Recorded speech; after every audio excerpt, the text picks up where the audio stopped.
The sun shone brightly on Arendelle. The fjord sparkled like 1,000 jewels. It was a new day, a day for celebration. Queen Anna was known for her joyous festivals. Today was no different. The castle was filled with music and laughter. Isn't it wonderful, Elsa? Everyone is so happy. Elsa stood on the balcony. Her white dress flowed in the gentle breeze. She smiled down at the happy faces.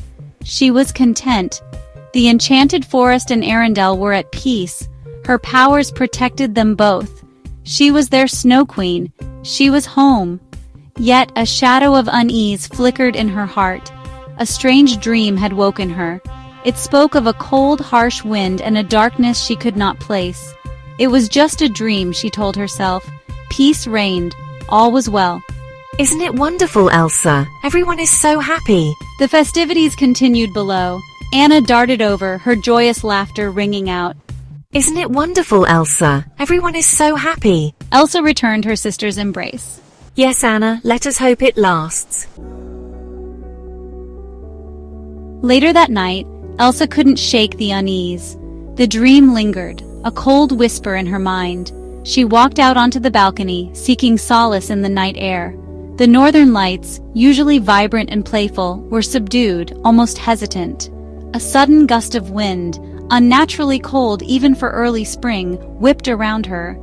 It carried a faint sound, a low moan that seemed to come from the north. A chill ran down her spine, and the ice crystal around her neck pulsed with a faint, cold light. Elsa? What's wrong? You seem troubled. Elsa turned, forcing a smile. It's nothing, Anna, just a strange dream. But even as she spoke, she knew it was more than that. Something was wrong. She could feel it in her bones. It was time she paid a visit north, beyond even the enchanted forest.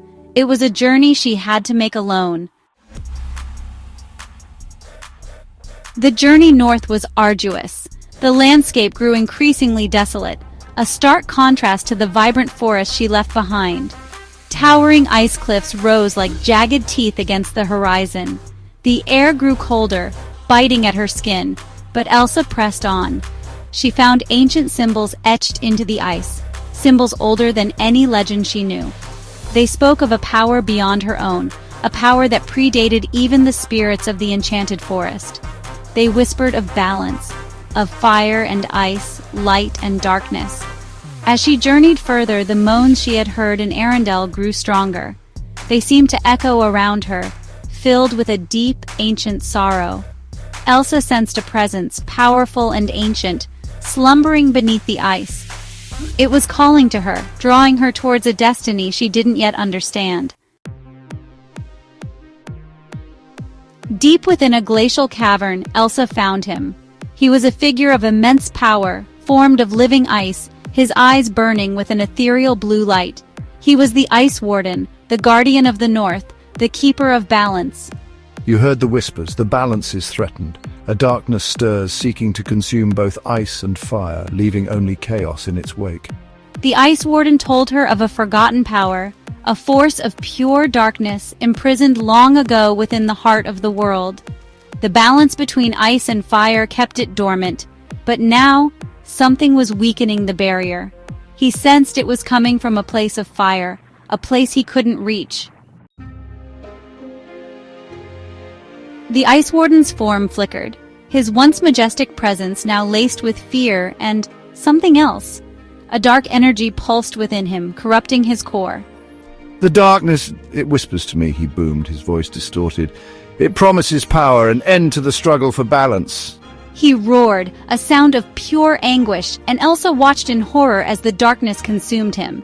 His form partially shrouded in darkness, his expression a mix of pain and menace as he lunged towards Elsa.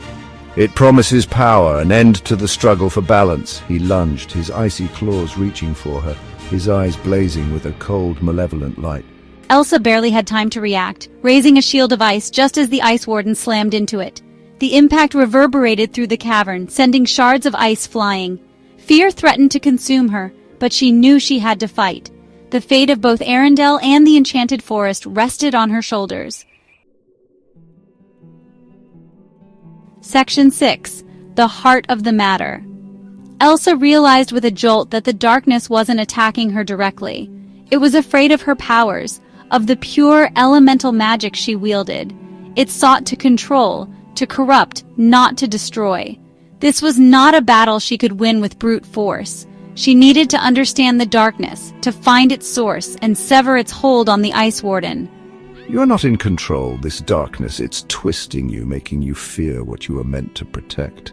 The Ice Warden hesitated, his corrupted form flickering as her words seemed to reach through the darkness that clouded his mind.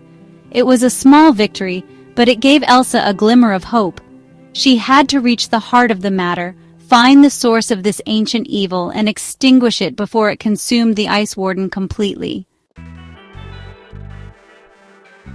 Section 7. Sisterly Bonds. Exhausted, Elsa stumbled back from the corrupted Ice Warden. She couldn't hold him off forever. Just when she felt hope slipping away, a familiar voice rang out across the cavern. Elsa, we're here! Anna stood at the entrance, her eyes wide with concern, but her stance unwavering.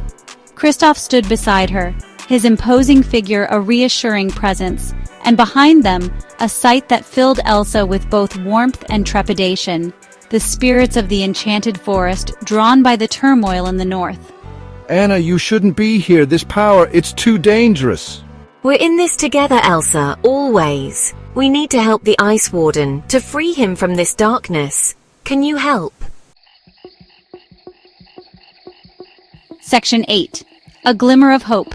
The spirits, sensing the good within the Ice Warden and the dire threat to the balance, surged forward. Gale, the wind spirit, swirled around the Ice Warden, creating a vortex that held him momentarily at bay. The Knock, the water spirit, rose from a pool of melted ice, its cry echoing through the cavern, a sound of both mourning and defiance. Bruni, the fire spirit, approached cautiously. He sensed the darkness, felt its alien coldness, but he also sensed the Ice Warden's innate goodness, the core of his being that still fought against the corruption. He reached out a tentative flame, not to attack, but to understand, to offer a flicker of warmth against the encroaching cold. For a moment, the darkness within the Ice Warden receded, his icy form flickering with a faint blue light. But the relief was short-lived. The darkness roared back, stronger than before, fueled by its fear of the light, the warmth that threatened its hold. Section 9. The Battle for Balance. It's no use. The darkness, it's too strong. You must flee while you still can. No, we won't abandon you. We will break this hold together. The air crackled with energy as Elsa drew on the very essence of the storm, her eyes blazing with a fierce light. The battle for balance had begun. The fate of Arendelle, the enchanted forest, and perhaps the entire world hung in the balance. Elsa knew deep in her heart that this was just the beginning. The whispers on the wind had led her here, to this impossible fight, but she would not face it alone. She had her sister, her friends, and the spirits at her side, and together they would face the darkness, and they would find a way to bring the Ice Warden back from the brink.